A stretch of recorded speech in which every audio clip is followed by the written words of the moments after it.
Today we're talking Amburana finish. Stick with me on this from Barrell Craft Spirits. This may not be exactly what you think it is. Let's talk about that today on the My Bourbon Journey Whiskey Review channel. Let's do this.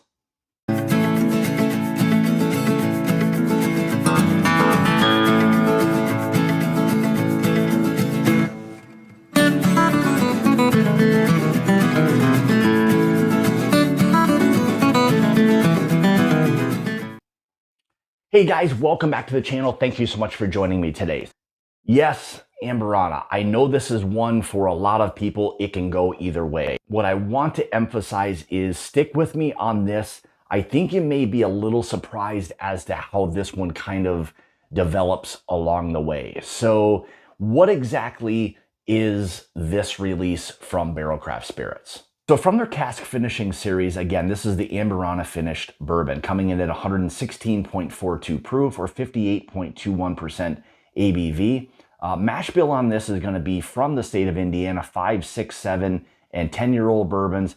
Kentucky, a 5-year-old bourbon. Mash bill that was utilized in this is 75-21-4. It is age stated as 5 years old on the bottle, and the MSRP is coming in at right around that $85 price point. So there you've got some of the specs on this one. So I know oftentimes with Amburana, they can be vastly overdone and you get nothing but huge amounts of cinnamon, liquid churro, all of that kind of stuff. But I want to go through this one today, and I think you're going to find yourself pleasantly surprised. So let's first go ahead and kind of take a look at the color on this one, and we'll dive into the review today.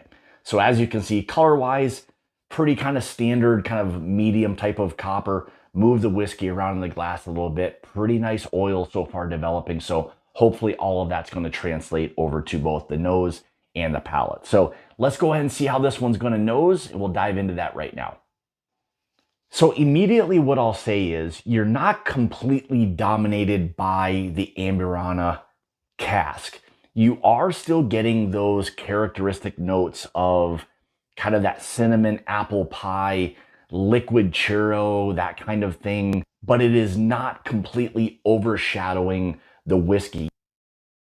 There's a really nice kind of berry note on that.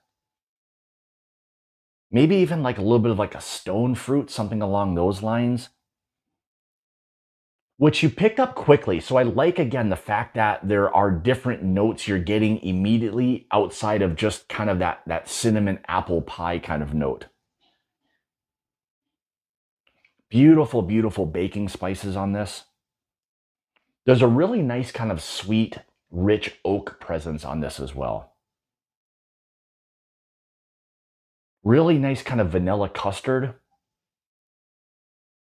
Some nice honey, brown sugar. So this is where some of the ages of the bourbons that are within this blend are starting to help offset a little bit of that. Again, like I got right away, that kind of cinnamon apple pie, something along those lines. So you're getting the nice balance of both on the nose. I'll even say a nice like sweet tea kind of note to it as well. So you get a little bit of that sweetness, but still a little bit of that herbal characteristic from a tea. And also one thing it reminds me of is at times when you go to a baseball game, they'll have these areas where they've got these kind of like cinnamon roasted like almonds, things along those lines, more of like a candied almond. There's a little bit of that hint to it as well. So let's go ahead and talk a little bit about what this one has to offer on the palate. Cheers. So my initial thought is on the palate, it's very soft, it's very creamy. That Amburana is tamed down more on the palate for me than it was on the nose. I was picking up even more on the nose than I am the palate. Definitely there's still some of that. You're not going to get past that finish, but it's allowing for the bourbons that are there to also be a player in this whiskey. There's a nice balance to this one so far. It almost feels like it's the perfect balance of this, where it's not too little, definitely not too much, just the perfect influence of allowing both the cask finish and the bourbons to kind of play nicely, so to speak, and have a really nice balance to it. You know, again, there's that apple cinnamon pie, like an apple fritter, just the right amount for me. This makes this finish, again, for me, much more sippable. There are some out there that are so heavy on that finish that it makes it almost undrinkable, in my opinion.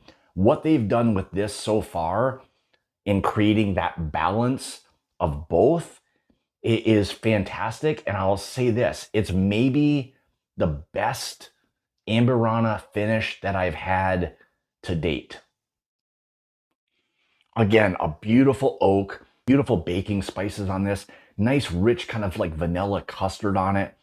Nice, again, that spice. I love the spice. That's balancing very well with that kind of that sweetness from the Amburana. It almost feels a little bit like, with there being a honey note, it feels like it's a little bit of a spicy honey for some reason. That spice is fantastic on this. That's playing really well again with the sweetness from the Amburana.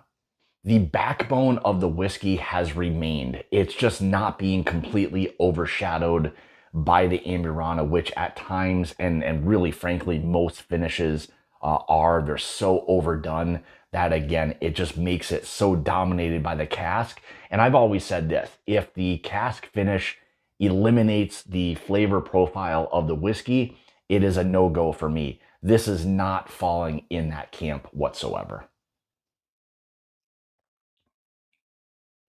Yeah, I just like how the Amburana feels like it's just enough. Again, you've got that kind of cinnamon apple pie, great baking spices. Again, all while not being overdone. You're not having to think, oh my God, I'm being blown away by that. It's not that at all. It's still maintained that sweet, the spice, great balance, which is something I really, truly appreciate.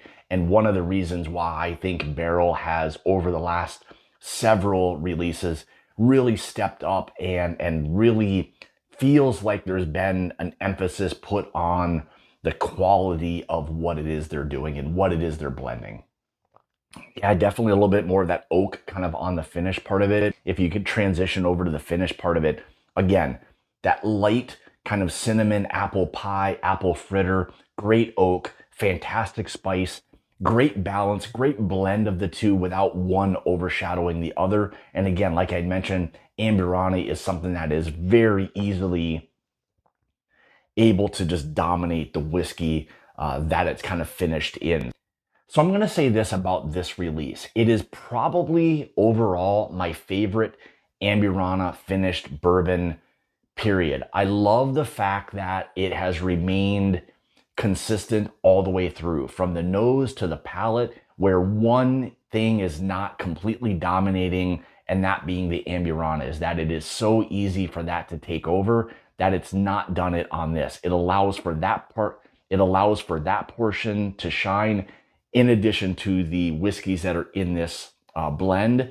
They've all worked fantastically together, making it feel like a really well-crafted, finished whiskey. So there you go, guys. Hopefully this helps, and I hope that if you've tried this, you'll leave a comment, not only for me, but for others to see, and to hopefully allow others to understand that there can be Amburana finishes out there that are not completely overdone. And again, this falls not in that category whatsoever. I think it's a perfectly well blended bourbon whiskey, again, from Barrell Craft Spirits. If you'd like to follow me, you can on Facebook, Instagram, Twitter, X, all of that at My Bourbon Journey. If you'd like to help support the channel and become part of the Mash and Journey Whiskey Club, make sure you check out the Patreon link in the description below.